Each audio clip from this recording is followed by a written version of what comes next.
So Trump gave a well-received speech, and even CNN's polls were showing a huge upswing in popularity. Must be time to bring back the vast Russian conspiracy theory.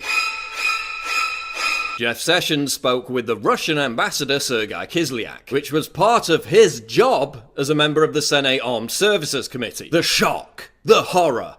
How dare he? I mean, it's not like Russian ambassador Sergei Kislyak visited the Obama White House 22 times. It's not like Russian ambassador Sergei Kislyak sat with and spoke with top Democrats at Trump's speech just a few days ago. But Democrat Claire McCaskill says she never met with a Russian ambassador as a member of the Senate Armed Services Committee, despite back in January 2013 tweeting that she was off to meet the Russian ambassador. And here's a picture of her meeting with the Russian ambassador. I mean, meeting with Russians is just awful. Who would do such a thing? Maybe if Jeff Sessions had just sold 20% of America's uranium to Russia, like Hillary Clinton did in return for a $2 million Clinton Foundation payoff, in addition to a $500,000 check for Bill Clinton giving a speech in Moscow, maybe only then Democrats wouldn't be complaining, because they damn sure didn't complain about that. But Jared Kushner and Michael Flynn met with Russian Ambassador Kislyak in December. Oh my god. Oh wait, even the New York Times says it's, quote, common and not improper for transition officials to meet with foreign officials. But Sessions had to recuse himself, just like Loretta Lynch had to recuse herself after meeting privately with Bill Clinton. Oh wait, that didn't happen. Let's cut the BS. This is about two things. One, the hysterical left is still in denial about losing the election. They're so pompous, they can't entertain for a second that they lost the political argument. So they're still trapped in this neurotic hysteria that can only be satiated by maintaining the echo chamber of the vast Russian conspiracy theory. As Brendan O'Neill writes, the spectre of Putinite meddling is now blamed for everything that doesn't go the liberal elite's way. Brexit, Trump, Italy, Le Pen, Geert Wilders. It couldn't possibly be, because we have the better arguments, right? No, it has to be Russian conspiracy theory. This is neo-McCarthyist paranoia, mixed with hysterical self-entitlement and supreme arrogance. The fact remains that despite all the whining, all the hand-wringing, all the delirium, no evidence whatsoever has been presented that Russia hacked the election. No evidence has ever been presented that any of Trump's team had improper meetings with Russians. Nothing. Zip. Nada. Zilch. And the second aspect of what this is all about, Trump's anti-globalist message and his vow to end unnecessary wars, represents an existential threat to the deep state and the military-industrial complex. You take on the intelligence community, they have 6 ways from Sunday at getting back at you.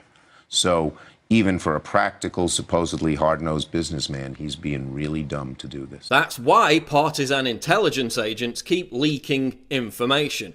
This is about the total sabotage of the Trump administration. Now the deep state has formed an alliance with the left to pick off Trump loyalists one by one. People like General Flynn and Jeff Sessions because they're not globalists. They really believe in Trump's America First mandate. Look at who replaced Flynn. General McMaster, a CFR member and a member of other globalist bodies. Look at who dominates Trump's foreign policy team. Half of them are Council on Foreign Relations members. Fiona Hill, CFR. Katie McFarland, CFR. Carter Page, CFR. Joel Rayburn, CFR. Kenneth Juster, CFR. Christopher Ford, CFR. Yael Lempert, CFR. I could go on and on. The CFR is the deep state. That's the globalist fifth column within the administration. They're trying to force out loyalists so they can isolate Trump and surround him with globalists, so he's totally ineffectual. Kushner and Bannon will be targeted next, before they try to topple Trump himself. They're so desperate to sabotage Trump, they're even trying to get the author of the fake news Pissgate dossier to testify before the Senate. Barack Obama has also set up a nerve center 2 miles from the White House. According to reports, his goal is to oust Trump from the presidency either by forcing his resignation or through impeachment. This is a concerted effort across the board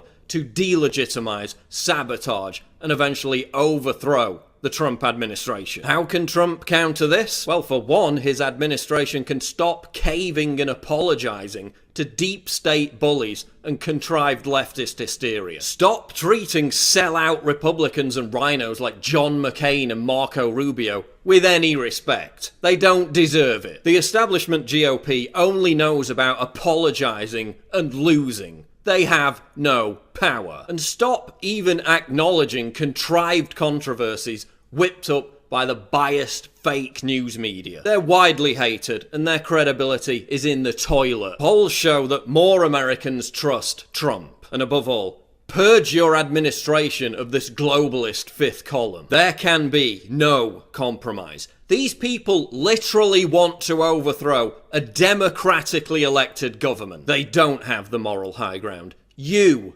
have the moral high ground. You are on the right side of history.